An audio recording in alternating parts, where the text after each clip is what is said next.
tendo, né?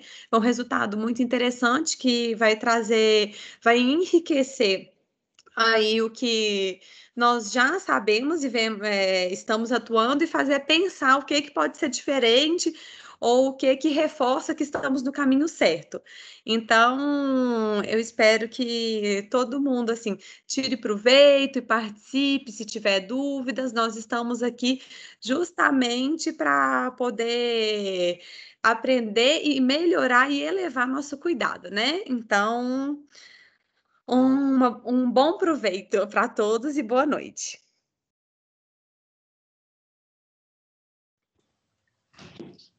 Passamos a palavra agora para a Dani Azevedo. Ei, gente, boa noite. Eu vou compartilhar a tela aqui, eu vou tentar ser bem precisa na apresentação, né? Porque quinta-noite e tal, todo mundo já trabalhou bastante a semana inteira. Vamos ver aqui, compartilhar a tela.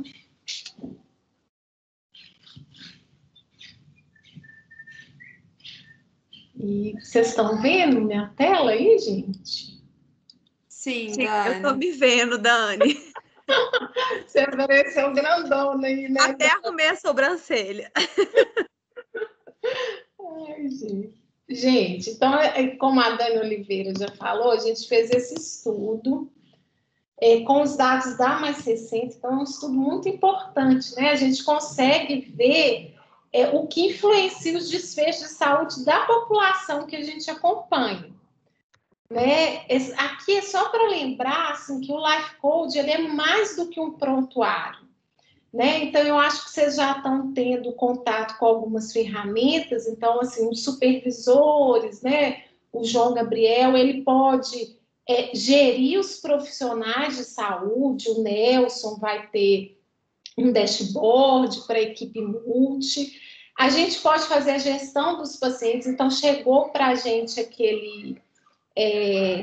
o dashboard médico, né? Então, a gente vê lá quem está atrasado, quem não está, esse paciente eu tenho que ligar, quem foi no PA. E, além disso, a gente vai dando feedback para o desenvolvedor do sistema. Então, a gente falou, Lênio, Ricardo, está faltando isso, assim, ia ficar melhor. Isso permite a gente medir os desfechos, tanto de gestão quanto de saúde dos pacientes. E a gente tem um braço de pesquisa clínica também. A Juliana estava até me ajudando, a Juliana enfermeira, com os pacientes assinarem um termo de consentimento e tudo, para a gente ver esses dados dessa população tão especial e levar em congresso, então quem tiver interesse, tudo, publicar, né? Então, assim, é muito, muito interessante mesmo. Então, esse estudo, a Dani me pediu há uns meses atrás, a Dani Oliveira, e eu eu atualizei, porque o Estevam me deu um feedback que estavam tendo muitas fraturas de fêmur e tudo, então eu pedi lá a equipe, né? Olha como é que o Life Code é ótimo, eu pedi lá, a query já estava pronta, já me mandaram os dados e eu atualizei.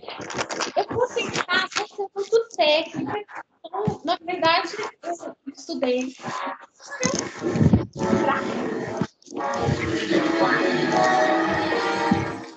Vocês estão ouvindo uma interferência aí, gente? Tá. Sim. Dani, deu um rock aí no meio dessa conversa. Uma música. Acho que agora eu não ouvi aqui, não, mas tá bom. Agora então, melhorou. Vamos lá, não tem. Então, a gente quis estudar assim, a incidência, quantas fraturas de fêmur novas, né, estavam acontecendo na Mais 60 e aqueles fatores de risco relacionados. Aí, para isso, a gente faz um estudo que a gente acompanha os pacientes ao longo do tempo, aí chama corte longitudinal. A gente incluiu todos os pacientes acompanhados na Mais 60, nessa segunda versão que eu fiz, e aí eu considerei 2 anos, de maio de 2019 a maio de 2021. O que eu considerei como fratura de fêmur? internações por esse motivo, que é o que a gente tem lá no prontuário, que a enfermagem alimenta e tudo, né? Aí eu fiz o cálculo, né? Um cálculo, não vou entrar em detalhes, depois quem quiser saber como é que é esse cálculo, a gente calcula a taxa de incidência e faz um modelo lá, estatístico, para ver assim, quais fatores estão relacionados a maior risco do paciente ter essa fratura de fêmur. Aí o que eu estudei? Então, estudei coisas que a gente já sabia pela literatura que estavam relacionadas. Então, o sexo e idade, então, usei o IVCF, né, que eu chamei de fatores clínicos. Multimorbidade. Multimorbidade você pode ver contando os diagnósticos. Então, contei os diagnósticos médicos e se tinha relato de quedas. Peguei os indicadores de sarcopenia, aí eu não sei se tem nutricionistas aqui com a gente, mas não a Marcele que já me ensinou que esses são velhos, esses indicadores, tem um novo consenso europeu com novos indicadores. Mas isso era o que a gente tinha, então peguei cada um, circunferência da panturrilha, índice de massa corporal e velocidade da marcha que a gente tem dentro do IVCF. Peguei o diagnóstico médico de osteoporose e o uso de medicamentos para osteoporose, juntei todos para a gente ver. Esses fatores aqui, né? Uso de medicamentos protege, se tem um diagnóstico, ele vai ter fratura de fêmur, dependendo da circunferência da panturrilha. Eu fiz esse modelo estatístico para a gente ver. Então, no final da pesquisa, né, quando eu peguei lá, a gente tinha 5.033 pacientes. A média de idade deles era de 80 anos, então são pacientes bem velhinhos. A gente tem um de 107 anos, eu tenho que olhar que toda vez que eu faço a pesquisa, essa pessoa ainda está lá. Então, ano passado era 106, agora 107, eu não conheço essa pessoa. A maioria do sexo feminino, eles são muito frágeis mesmo, então a média do IVCF é 18, né? Tem muitas multimorbidades, então média de diagnóstico 5,5, são mais gordinhos que magrinhos, né, em média, assim, e segundo o diagnóstico médico, então por isso que é tão importante a gente preencher o Life Code, e o Fernando não está aqui hoje, mas ele fala assim, né, que temos que preencher, porque nossos dados saem todos daqui. E aí, nesse período, a gente teve 61 internações por fratura de fêmur, né? Por fêmur não, é por fratura de fêmur. Mas só que teve paciente que internou mais de uma vez. Então, eram 55 pacientes com fratura. Eu fiz aqueles cálculos lá e dá uma incidência de fratura de 5,6 fraturas por pacientes ano. Em 95% das vezes que eu fizer esses cálculos, o intervalo vai ficar entre 4,31 e 95% das vezes que fizer esse estudo, esse intervalo vai ficar entre 4,3 e 7,3. Esse aqui é um intervalo de confiança. Então, aqui eu coloquei as fraturas por sexo, né? Então, e por idade também. Então, a gente vê que os pacientes mais jovens, né, da nossa carteira lá, a gente teve uma fratura em uma mulher. Nos pacientes, aí as mulheres sempre fraturam mais, vocês estão vendo aqui, né? E depois, lá pelos 70, 79, os homens começaram a fraturar também, mas as mulheres mais frequentemente. Teve esse pico aqui entre 80 e 89 anos, né? E 90, 99, e provavelmente aquele, depois eu tenho que ver o prontuário de 107 ou 101, ou 100, alguém aqui nessa faixa fraturou também, né? E aí eu fiz, quando a gente vai buscar na literatura e tudo, a gente tem, eles dividem assim, sabe? A incidência por sexo e por faixa etária. Então, é aqui mais ou menos o que a gente viu naquele gráfico ali. A gente tem um aumento com a idade, né, aqui no sexo feminino, e no masculino, olha só, quando o homem, geralmente, ele começa a ter osteoporose mais tarde do que a mulher. né? Então, lá pelos 70 anos. Então, aqui, ó, é mais ou menos a gente, nessa população, a gente, quando ele vai ficando mais velho, a incidência vai se parando a da mulher, né? E aí o total, ó, daquela incidência, né, é um pouquinho maior nas mulheres do que nos homens. Aí eu comecei a fazer aquelas estatísticas para a gente ver assim, o que aumenta o risco de fratura né, na nossa população lá, na mais recente. Será que é parecido com o que tem descrito na literatura? Será que é diferente?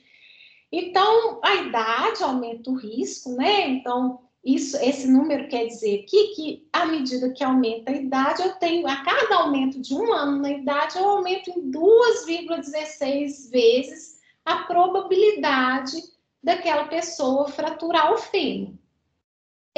O sexo feminino na nossa população não deu significativo, provavelmente porque a gente são todos muito idosos, então se perde um pouco aquela questão daquele boom de osteoporose pós-menopausa que as mulheres têm. Aí depois eu vi a fragilidade, né, o IVCF e o número de diagnósticos. E aí o que eu vi? Toda vez que esse intervalo que passa pelo 1, ele não é significativo. Então, esse aqui passou pelo 1, então, o número de quedas na nossa população não fez diferença, esse relato de quedas. Mas o grau de fragilidade fez e a multimorbidade fez. Aí, nesse segundo, que eu chamo de ajustado, na verdade, o que eu quero fazer? Eu quero ver se o grau de fragilidade aumenta o risco da fratura, mesmo independente do sexo, idade, da multimorbidade. Então, aumenta. Independente do sexo, da idade do paciente e da multimorbidade, o grau de fragilidade aumenta. Cada pontinho lá do IVCF, eu aumento 1,08, aumenta um pouquinho o risco de fratura lá do fêmur. E o número de diagnósticos eu fiz a mesma coisa, só que aqui eu ajustei por fragilidade. Então, cada aumento de diagnóstico, eu também aumento um pouquinho o risco de fratura de fêmur lá nos nossos pacientes. Aí eu fiz outra análise para ver aqueles indicadores de sarcopenia. Nos estudos, o que eles fazem? Às vezes eles juntam esses indicadores e faz lá a diagnóstico de sarcopenia, né? Igual tem um novo consenso europeu e tal, mas aqui eu resolvi fazer separado de cada um. Então, o IMC, na verdade, aqui é o contrário. Quanto maior o IMC, menor o risco de fratura. Então, aqui, o que esse 0,85 está falando para mim é se eu aumento o IMC, eu diminuo em 25% a chance. A circunferência da panturrilha é a mesma coisa. Então, se eu aumento essa circunferência em 1 ponto, eu diminuo em 24% a chance. Isso é significativo que o intervalo não passa pelo 1. A velocidade da marcha não importou. E o IMC pelo sexo e pela idade. O sexo a gente já viu que não dá diferença, mas a idade dá. Então, será que é independente da idade? A gente viu que é independente mesmo. Então, quanto mais peso, né, mais índice de massa corporal, quanto mais panturrilha, menos eu tenho risco, né, nos pacientes lá de fraturar o fêmur. E o diagnóstico de osteoporose? Então, o médico escreveu lá, ou a enfermeira escreveu o diagnóstico de osteoporose, ou fisioterapeuta, né? Ele aumenta o risco, né? E aqui eu, mesmo independente da fragilidade, que eu coloquei idade, sexo e fragilidade, na verdade, quando eu corrijo por fragilidade, o que aconteceu aqui? Que interessante. Ele parou de ser significativo. Então, na verdade, aquele diagnóstico ali, ele não importa para a gente lá em cima se o paciente tem diagnóstico de osteoporose lá naquele campo, não. Pensa bem, né, gente? Uma população com média de idade de 80 anos, a gente nem precisa fazer densitometria, né? O paciente vai ter perdido massa óssea. Depois eu falo um pouquinho das limitações da densitometria. E eu lembro quando eu mostrei isso para a Dani, né, o uso de medicamentos para osteoporose. Então, eu considerei o uso de qualquer um daqueles medicamentos. Vocês já devem ter visto no prontuário. Prolia, Fosamax, aí tem os nomes também, né, da droga, lendronato, denosumab, teriparat, tudo que era possível, mas não fez diferença. O uso de medicamentos não protege, né? Igual a gente viu que o peso, a circunferência da panturrilha protege. Então, concluindo, a incidência de fratura do fêmur foi de 5,6 fraturas por 1.000 pacientes ano. Geralmente os estudos apresentam assim, né, essa incidência, então eu fiz igual para a gente comparar com a literatura. No nosso estudo, a gente viu que aumenta o risco, então a idade, né, meio óbvio assim, fragilidade, quanto mais frágilzinho, né, e multimorbidade, então se ele tem lá 10 diagnósticos, ele está mais risco. Diminuíram o risco, então maior IMC e maior circunferência da panturrilha. E as surpresas, né? Então, o que a gente vê na literatura, o que foi diferente? O sexo feminino na nossa população não fez diferença, né? Nessa população de idosos frágeis de 80 anos. O diagnóstico de osteoporose também não fez diferença. O relato de quedas também não. Isso foi uma surpresa grande mesmo. Não sei explicar ainda por quê. E os medicamentos para osteoporose não protegem. Aí, gente, eu fiz até uma revisãozinha da literatura, eu vou mostrar para vocês e depois vocês perguntam, porque aí eu já paro de compartilhar a tela e tudo. Então, vocês estão aí, né? Porque eu não vejo ninguém. Tem alguém aí? Estamos, Dani. Então, Tem tá. da... Ai, meu Deus, é difícil esse mundo virtual, viu? Mas tá. Ô, Dani, você achou que todo mundo te abandonou? Ô, Geraldo, Tá todo mundo chocado.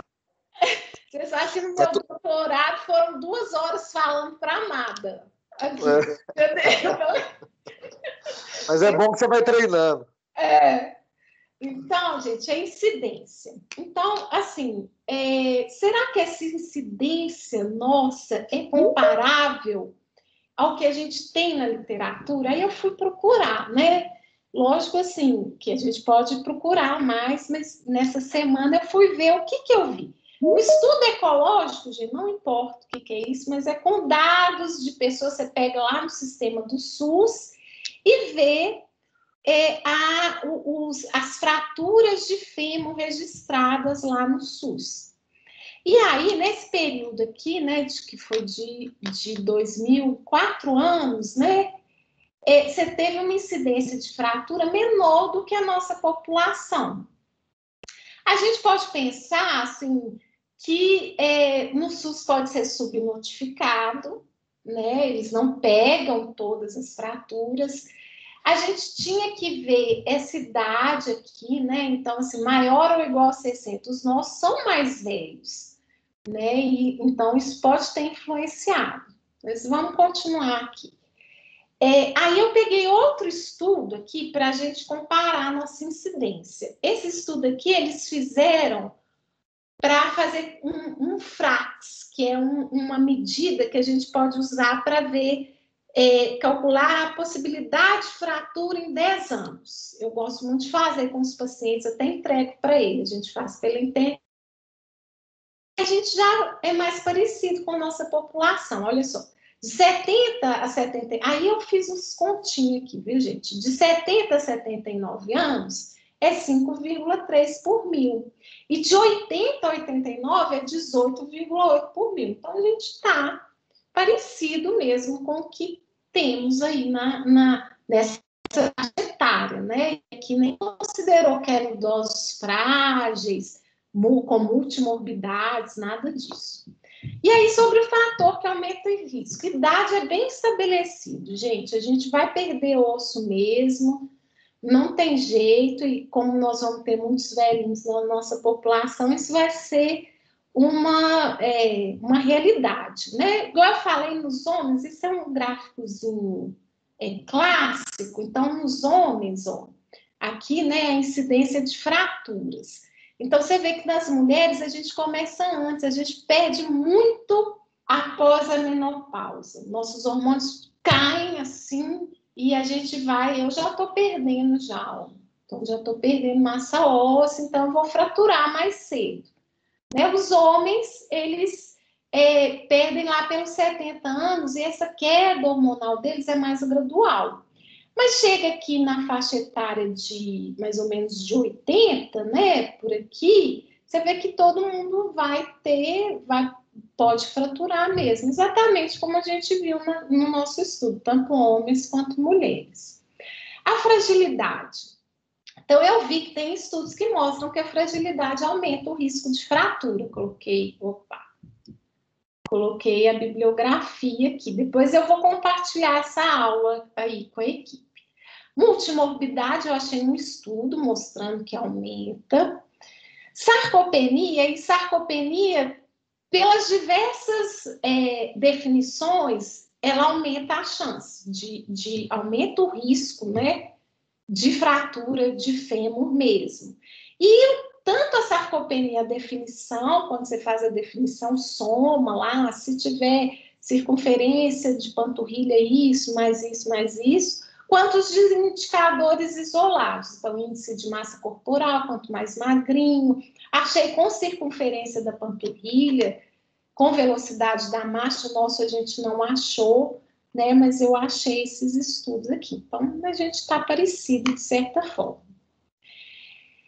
Sobre as surpresas, né? Depois eu vou ter que elaborar isso, mas o sexo feminino não foi fator de risco. Eu acho que talvez, não sei se é porque a gente tem a grande maioria mulheres, não dá para fazer diferença, ou se na verdade são muito velhinhos, então todo mundo começa a fraturar, os homens também, a gente não pega a pós-menopausa aqui.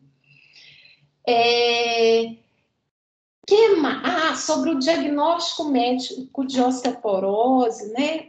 A gente médico, assim, a gente tem muito mania de dar diagnóstico de osteoporose pela densitometria. Só que a densitometria é um exame super falho. Então, assim, eu acho assim, lá na clínica, 80 anos e tudo, gente, tem osteoporose. E outra coisa, a maioria das fraturas por fragilidade, que as fraturas osteoporóticas, ocorrem em pessoas com osteoporose densitométrica. Sabe aquele velhinho que tem muita artrose na coluna? Aquilo lá vai atrapalhar a densitometria. A densitometria dele vai vir ótima. Obesidade atrapalha. Então, assim, mais do que a densitometria, a gente tem que passar a considerar que se aquele idoso tiver uma queda, tiver uma coisa, ele tem grande possibilidade de fraturar, sim, né? Então, talvez a densitometria ajude nessa mulher pós-menopausa ali, mas na nossa população não ajuda, não. O que mais? As quedas são importantes mesmo. Eu não entendi por que no nosso estudo o relato de quedas não foi assim, associado, né? Não deu risco. Aí, o que eu vi na literatura? Que após os 80 anos, isso o geriatra sabe bem, o risco de fraturas e os gerontólogos, né, se correlacionam mais com a frequência de quedas do que com essas medidas, né, da densitometria. Mas eu li um artigo interessante, que somente 1% das quedas em idosos resultam em fratura de fêmur. Então, não é qualquer queda, porque a gente vê idosos caindo lá na clínica todo dia. Se fosse assim, nosso negócio de fratura do fêmur já estava lá em cima. Então, não é só cair, mas precisa de ter outras circunstâncias, biomecânica da queda e tudo. De qualquer forma, é melhor que eles não caiam, né? Que a gente não vai saber quem vai fraturar ou não, né? E a questão das medicações? Na verdade, a primeira escolha para a prevenção de fraturas não é medicamentosa. A gente é muito... eu não sei, assim, com a enfermagem, com a equipe múltipla, mas a gente médica, a gente é muito bombardeado pela indústria farmacêutica. Então, a gente fica com aquela questão. Eu peço uma densitometria e passo um remédio. e a gente esquece das coisas mais importantes. Então, a atividade física regular, a nutrição adequada, exposição solar, prevenção de quedas, cessação de tabagismo, diminuição ou cessação do consumo de álcool. Isso é o principal. Isso tudo aqui a gente tem na Mais 60, né? Assim, exposição solar a gente pede, né? Mas a gente tem como incentivar o paciente a fazer atividade física, a nutrição, a prevenção de quedas, né? Com atividades, com a físio. Isso aqui a gente pode tentar também, né? Principalmente os homens, aquele perfil daquele homem magrinho que fuma muito e bebe. E a questão dos medicamentos, olha só, eu gosto de estudar, que eu sempre vou me surpreendendo. Achei essa meta-análise aqui de 2017, boa meta-análise, com ensaios clínicos randomizados, controlados, 50 mil idosos da comunidade. E aí viu que suplementar cálcio e vitamina D não diminui o risco de fratura de quadril, nem de outros. Aí eu achei um outro estudo, gente, gigante esse estudo, feito por um serviço de avaliação de tecnologias em saúde. Então, é bom que eles dão, o negócio é um livro, mas eles dão, assim, tudo mastigadinho, todos os estudos, sabe, pra gente. E aí eles queriam ver a eficácia desses medicamentos que não são os bifosfonatos, que geralmente, que é esse alendronato, sabe? Risedronato, e comparar com esses que não são bifosfonatos, que é denosumab, raloxifeno. Chegou um novo aí, o Estevão compartilhou lá, romosozumab e teriparatida. Comparar esses medicamentos entre si, aos bifosfonados ou placebo, para ver se esses medicamentos são bons. Aí, toda meta-análise, gente, eles juntam os estudos, sabe? Aqui e fazem aquele cálculo do ASA-Rate, que foi o cálculo que eu fiz lá para o nosso estudo, sabe? E como o menor que 1, quer dizer que o remédio protege aqui. Aí eu separei só de quadril aqui, HIP. E assim, se tá vindo para cá, é porque está favorecendo o tratamento. Menor que 1 favoreceu. A maioria aqui favoreceu, tá vendo? O quadril também, só um bateu na trave, que é um que a gente não usa, que é o raloxifeno, mas favoreceu. Aí você pensa assim, bom, então tem que prescrever essas drogas para fratura de quadril. Deu bom lá no ensaio, nessa meta-análise do lugar fodástico e tal. Só que aí, quando você olha, todos os tratamentos apresentaram benefícios quando comparados ao placebo, então quando comparado a nada. E aí eu vou mostrar para vocês que esses benefícios não são tão grandes assim, sabe? Então, bifosfonatos. Esses aí foram estudados principalmente na mulher pós-menopausa. E também foram estudados em homem. Aí eu peguei um estudo aqui, então assim, pode ser uma opção, mas não sei se para os nossos pacientes é uma opção, sabe? Ele não pode dar para quem tem insuficiência renal, para quem tem problema de esôfago, eles já tomam aquele monte de remédio, não sei se vale a pena. E olha só, aí eles pegaram um estudo aqui com mulher e homem, e era um paciente grave, ele tinha 90 dias depois do risco de fratura de quadril. Tá? Um paciente assim, bem, né? Já tinha fraturado quadril e tudo. E eles compararam ácido zoledrônico, que é um bifosfonato que dá na veia. Então, assim, o paciente tem lá uma doença esofágica, então vou dar o bifosfonato na veia, versus placebo.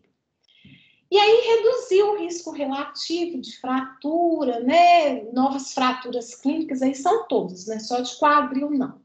De coluna, de punho, de quadril. Só que quando a gente vai ver, o risco mesmo, o risco de reduzir lá naquele paciente foi só de 5,3%.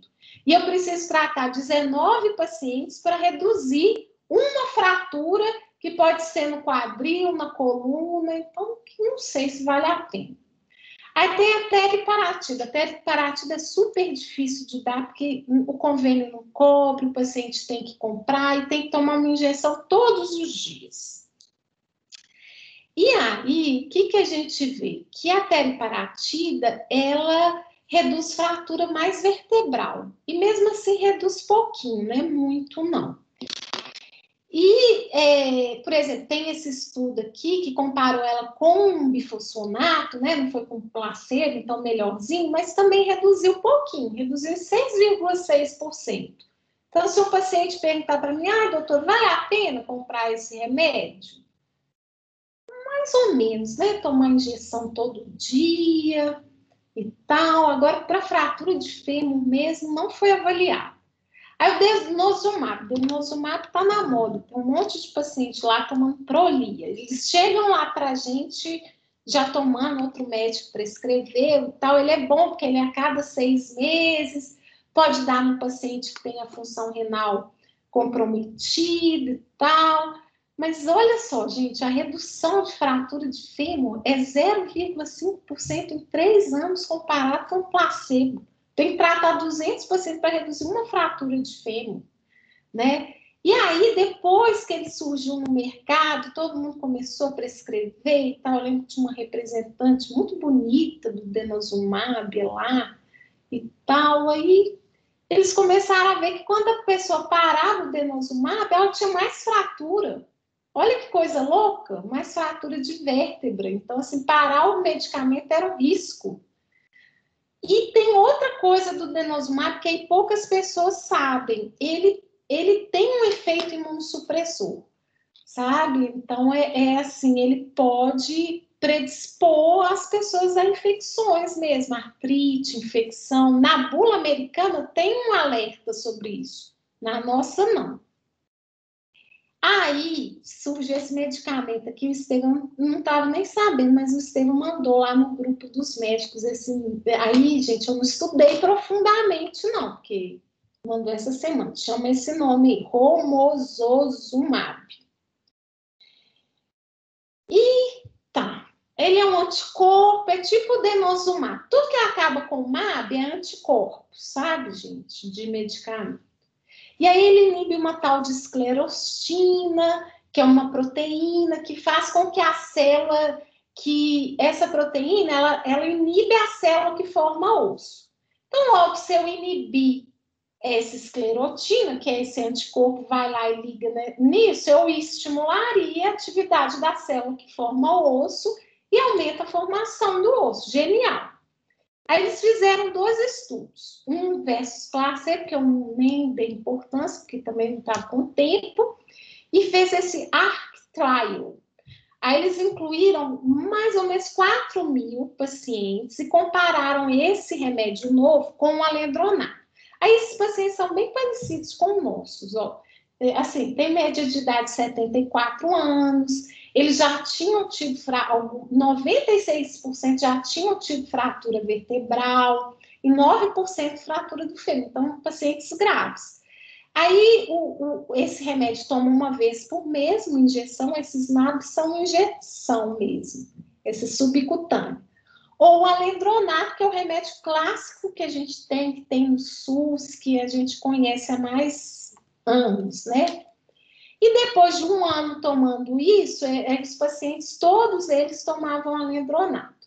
Aí eles seguiram esses pacientes por 33 meses e viram que tinha menos fratura clínica. E fratura clínica, eles misturam todas as fraturas num pacotinho só, do que o alendronato. Como eu falei, os remédios da osteoporose, eles não são aquela eficácia, né? Então, ele diminuiu o risco de fratura em 3,3%. E eu tenho que tratar 30 pacientes para diminuir o risco desse pacotão de fraturas. Mas, para o nosso público aqui, que a incidência de fratura de fêmur é o que vai fazer o paciente a requerer uma internação, passar para AD, que vai fazer com que ele fique mais dependente, que pode fazer com que ele até morra, né, em curto prazo, ele não adiantou. Então, ele não teve diferença na fratura de fêmur. E aí, tem que ver, eu acho assim, quando o remédio chega no mercado, eu sou mais cautelosa, eu sou bem mineira mesmo, sabe? E você vê lá com o denosumab, um tempo depois, eles viram que ele, na verdade, parava o denosumab, o paciente começava a fraturar. Nesse, o que eles estão vendo?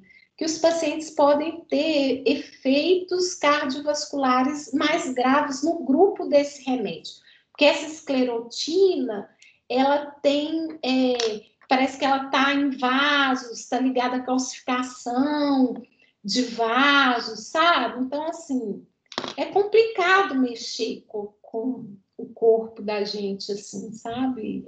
Às vezes a gente vai para um lado e acaba dando efeito colateral no outro.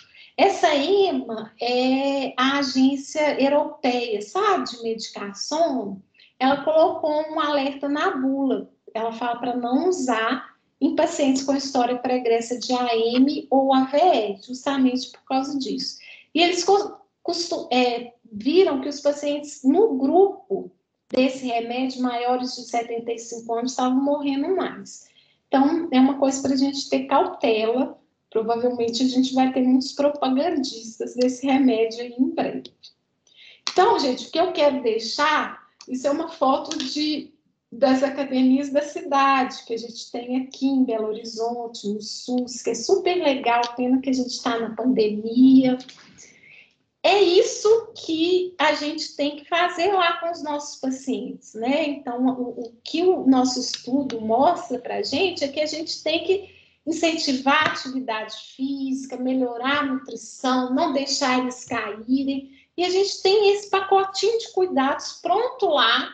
É só a gente não esquecer, em vez de ficar preocupando com densitometria, com remédio que chegou no mercado, a gente já tem lá a solução que pode fazer diferença, e isso é muito legal.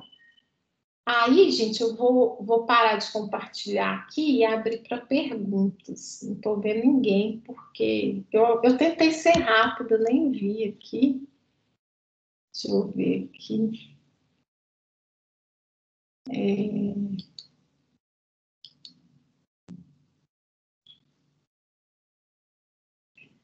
Vocês estão me ouvindo, gente? Sim. Compartilhar? Estamos te ouvindo e te vendo, Dani. Então já parei de compartilhar, né? Eu já tinha visto o resultado desse estudo, né, Dani? Conversado com você. Você fez a atualização aí, que eu ainda não tinha visto. Mas realmente, assim, foi surpreendente. Nós sabemos de alguns pontos que, igual você passou aí, que não tem como acompanhar mesmo, né? Da gente saber se o paciente vinha fazendo o acompanhamento, a prática necessária, igual a fisioterapia, do jeito que deveria ter sido feito, tudo mais. Mas realmente, para mim, foi de muito impacto, principalmente dessa questão da medicação, assim, né? Quando a gente fala que na teoria, pelo menos, os pacientes estão usando e aí não faz diferença, você vê que não dá um choque, né? Um choque de realidade, assim, né?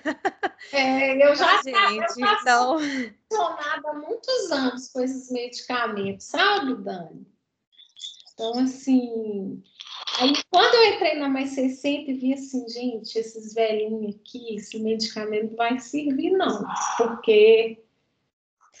porque eu entendo, nós da assistência, eu acho que nós carregamos muito aquela questão de nós temos que saber prescrever, e sempre está ligado muito à questão química, porque parece que se nós não prescrevermos, é outra coisa que outra pessoa pode fazer e não precisa ser a gente, que o que depende de nós é a prescrição mesmo, né? Então, fica igual a gente tem visto no Covid. Ué, se eu não prescrever nada, que médico que eu sou, né? Até sentir essa impotência, se você...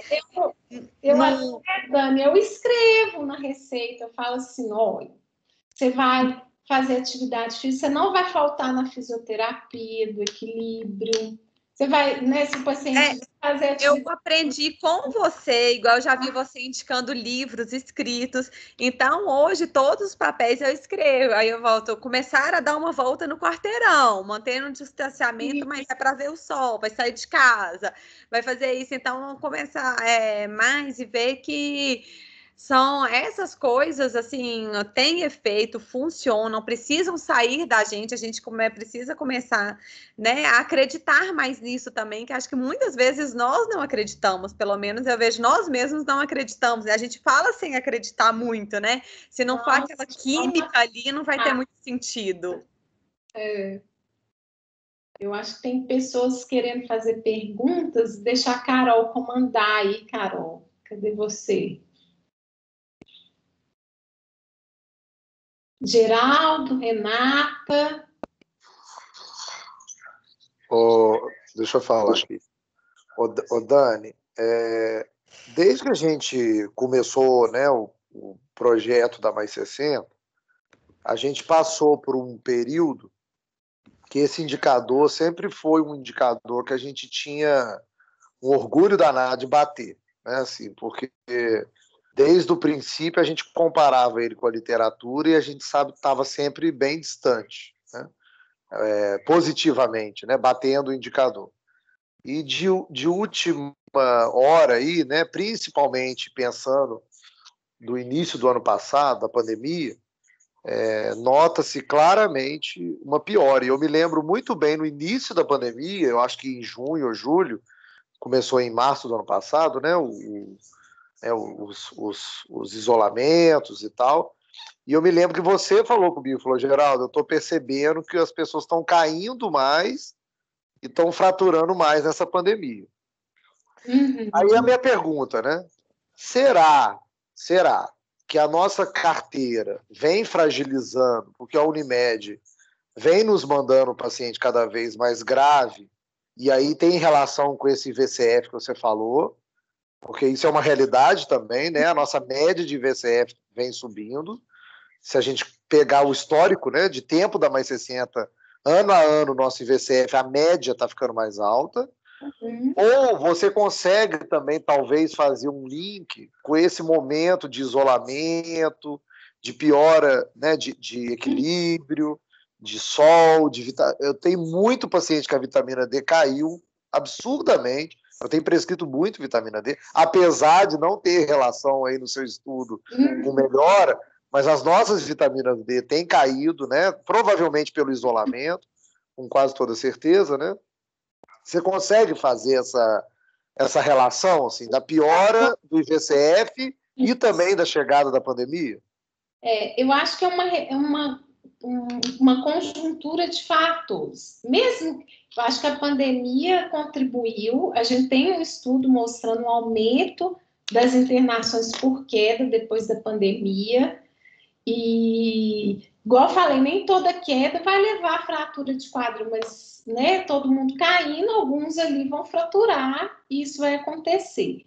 Então, eles perderam massa muscular, né, eles às vezes ficaram deprimidos, começaram a usar medicamento para dormir, e essas questões todas. Então, eu acho que a pandemia... Mas eu acho que, independente disso, gente, nossa carteira vai sendo... Os da Unimed, eles estão envelhecendo com a gente, né? Eles já entram frágeis e envelhecem com a gente. Então, quando eu fazia as pesquisas lá no comecinho, que eu entrei para o Life Code, né, a média de idade era 78. Aí depois foi para 79. Agora eu fiz 80. A média de fragilidade também, mesmo entrando pacientes, e olha que esses eu peguei da Prêmio, peguei de outros, mesmo entrando, eles estão... Então, eu acho assim, vocês, né, como gestores, têm que ver a questão desses indicadores da Unimed.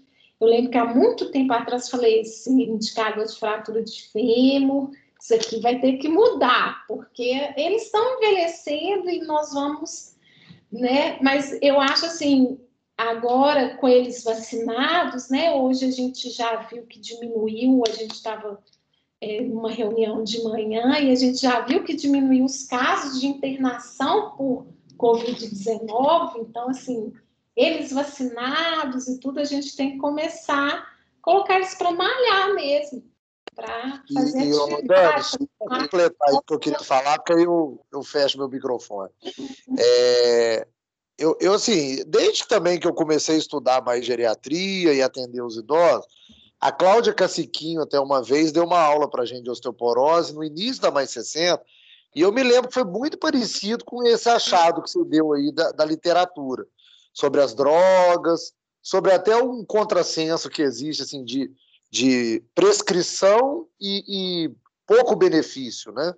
E aí, assim, o que fica cada vez mais claro para mim, eu acho que a medicina é bem legal nesse ponto, assim, é que por mais que a indústria tente enfiar algumas coisas goela abaixo na gente, na realidade mesmo, gente, o que vale é exercício físico, nutrição, fisioterapia, né? Assim, não sai disso, né? Não adianta, né?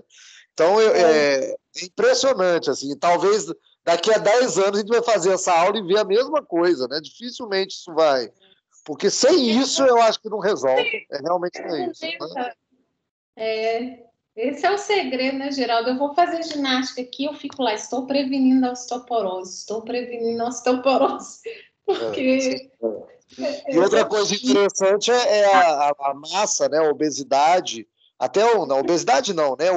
A maior massa, o índice de massa corporal e a maior circunferência de panturrilha, que tem a ver com isso, também protege, né? Provavelmente pelos níveis mais altos de hormônio, principalmente da progesterona, né? Da reserva hormonal, principalmente na mulher, não é isso? É verdade, né? Da produção periférica, né? Desses hormônios, gordinho mesmo, na gordinha, né? Exato. Então, muito bem, deixa a Renata falar aí. Renata quer falar? Oi, Dani. Ei, Renata. Tô. Bom? Tudo jóia. Dani, deixa eu tirar 3, na verdade. Tinha uma medicação que a gente usava antigamente, que eu queria saber que fim levou, que é aquela Protus, Ralenato de Stronço. Que fim levou aquilo?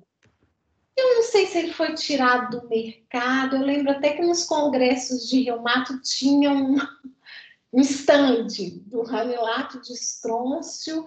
E eu não sei, eu não sei se ele começou a ter relação com trombose venosa profunda, com TVP. Eu posso até olhar para você. Eu nunca mais vi.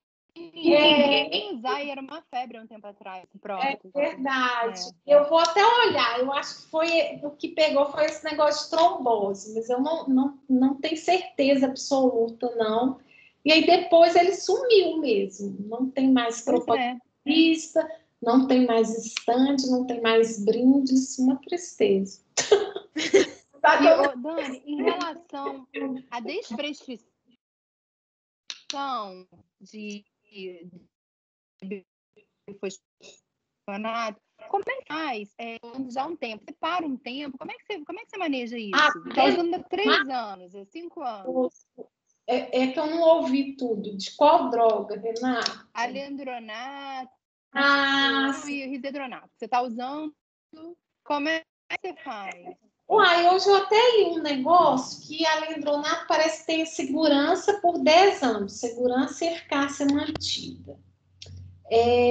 Depois, aí tinha um do risedronato de 7 anos, eu até li isso hoje, porque até antes eu deixava 5 anos e parava, sabe? E acompanhava. Isso que eu faço. Para 5 anos, deixo 5 anos e paro. E às vezes ele continua ruim, mesmo assim eu paro. Então é mais tempo. Parece que você pode usar por mais tempo, sabe? Depois que você apresentou. Eu tenho essa bibliografia, gente. Eu vou deixar as bibliografias, eu vou deixar essa aula lá no grupo de médicos. Tem uma coisa que eu fiz, osteoporose em homens para a Unimed, que também ficou legal. Vou deixar lá para vocês. Então, Dani, eu vou até aproveitar, porque você falou que vai deixar o material. Umas 60 saber, eu ontem coloquei para vocês. Depois vocês olham na parte, tá assim, diretoria assistencial geral.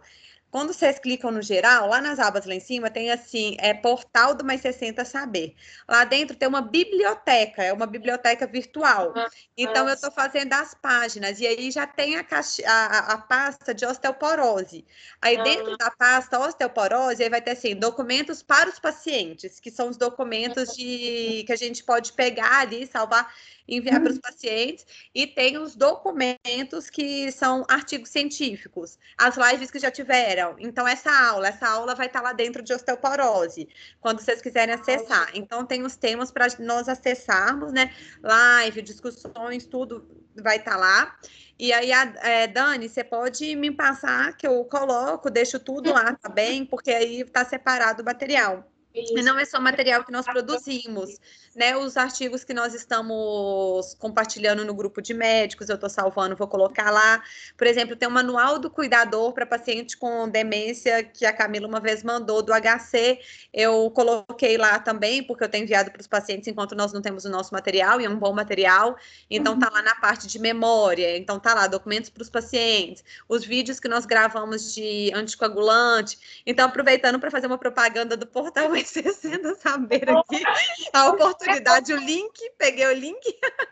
Porque igual eu, às vezes eu faço uns materiais e assim, eu tive todo o trabalho de fazer um resumo, de estudar, e às vezes assim fica solitário, eu quero compartilhar com o colega, e o colega compartilha, porque é muito, o conhecimento é muito, né, gente, é muita coisa para a gente. Então, se tiver uma coisinha mais resumida lá, para a gente, eu lembro que a fulana falou naquela aula, né, sobre, não sei, avaliação do idoso, aí a gente pode ir lá, dar uma olhada. Então, isso é legal mesmo. Boa iniciativa, Dani.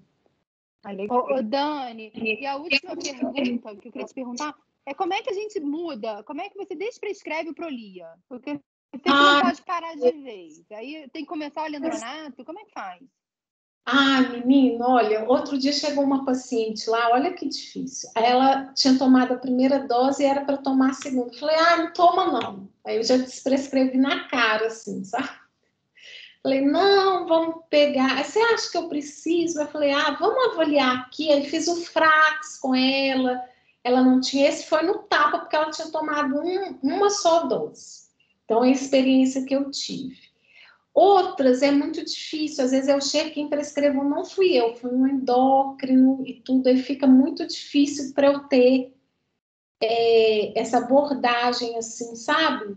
Do colega, isso é complicado, né?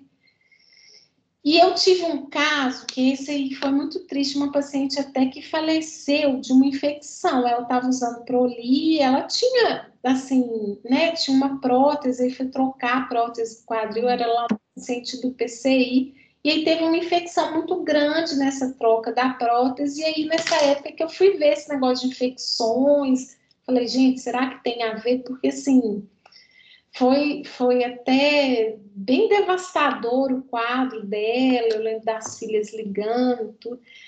Então, assim, o que o pessoal, que eu tenho visto, que os colegas têm feito, é tirar o Prolia e colocar o alendronato. Você deve ter visto isso também. Sim, mas quanto tempo? Aí você tem que fazer o alendronato, quanto tempo você poder parar tudo? Eu acho que a gente podia olhar isso na literatura, viu, Renata? Se alguém alguma vez fez algum estudo. Eu vou anotar só a dúvida aqui, eu não sei. Alguém aí sabe, gente? Estevão tá ali, mas eu não sei se ele está ali. Quanto tempo depois continuar, né? A gente podia olhar, eu vou olhar aí. Dani, como você vai gravar aí um podcast com a Laila e talvez você encontrasse a resposta para colocar no podcast, né? Quanto tempo, essa questão dos intervalos, né? Eu acho legal. Eu tenho uma paciente, só aproveitando os últimos minutos que a gente tem aí nessa questão, tá super complicado assim, porque é uma idosa jovem, né? E essa paciente, ela veio com uma dor crônica na perna, teoricamente, né, robusta, e veio com uma dor crônica na perna, que ninguém descobria essa dor e tal. Quando na nossa investigação prosseguiu, ela tinha uma obstrução de ilíaca bilateral gravíssima, então por isso que era uma dor bilateral em coxa. E aí, essa paciente tem osteoporose, né? Aos 65 anos, a gente fez uma descoberta de uma osteoporose gravíssima, com esofagite gravíssima.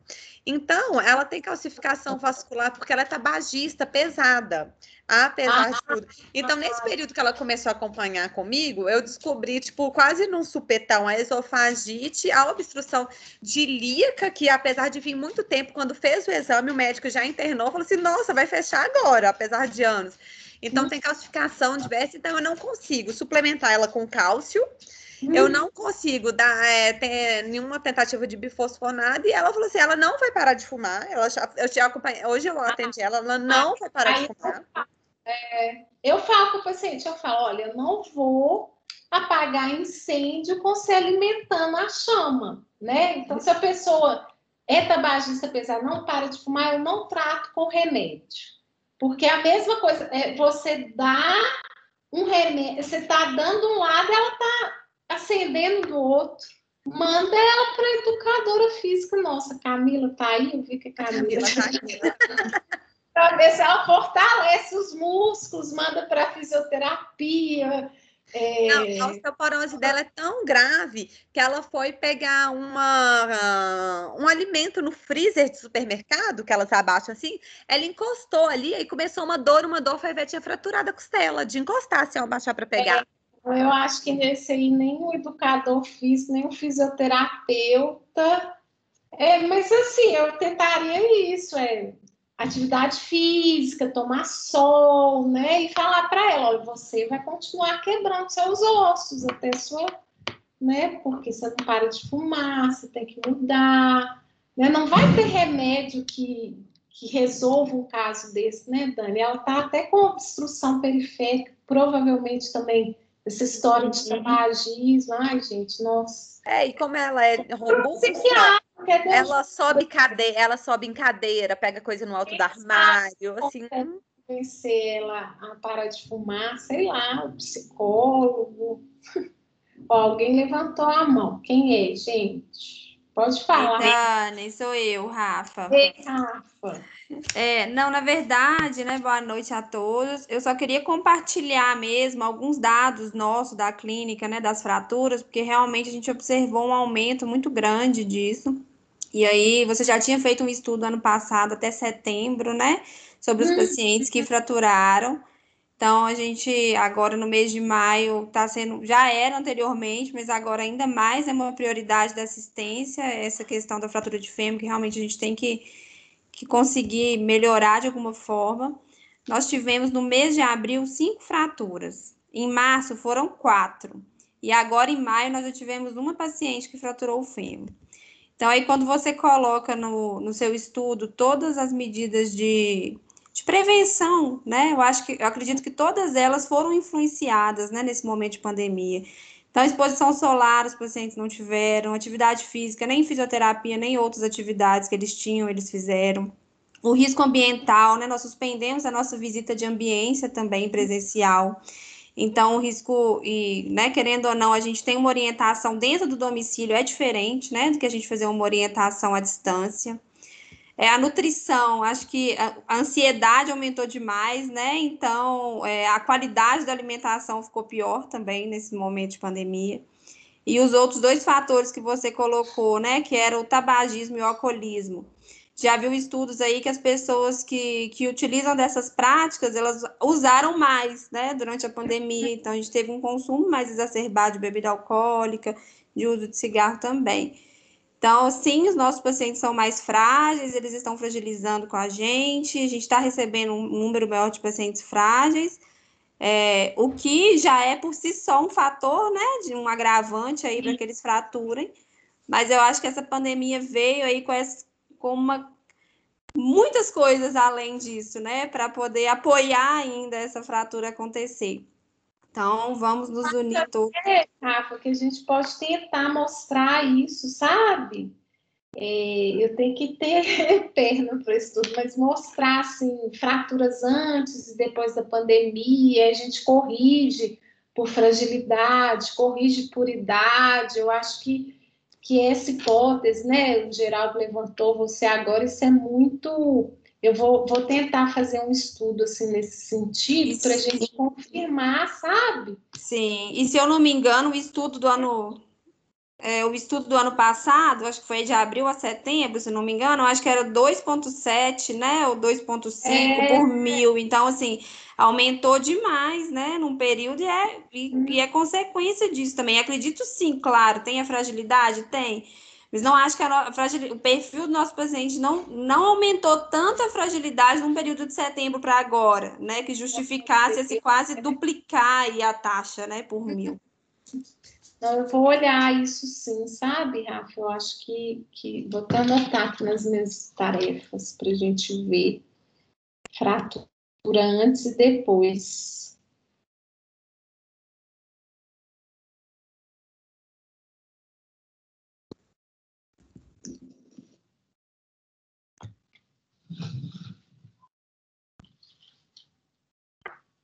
Tem mais alguém, gente?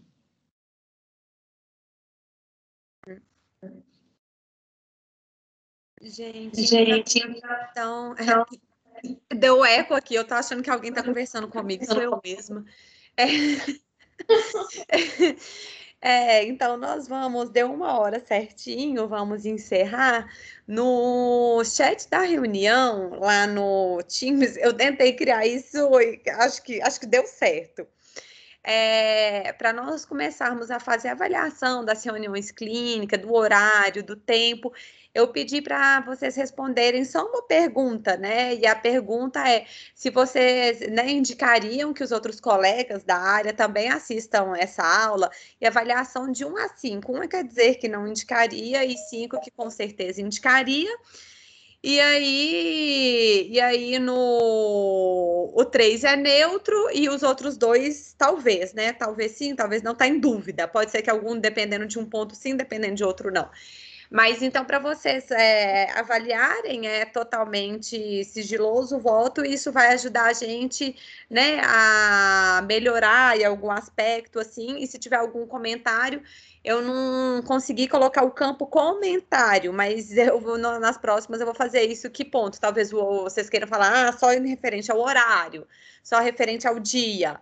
E aí vocês colocam. Hoje eu não consegui colocar esse campo, eu vou estudar melhor o Teams para da próxima vez ter esse campo lá. Mas... gente, eu vou falar, a Dani é muito técnica, ela fica falando esses negócios de asa hate aí, pode traduzir para nós, pode colocar lá, viu, galera? Isso! E aí, a gente... Carol, eu recebi aqui. Aí eu vou conto com vocês para responder lá, por favor, tá bom? Eu vou colocar em todas as reuniões agora. Um beijo, boa noite para todo mundo, gente. Muito obrigada, Dani, foi ótimo.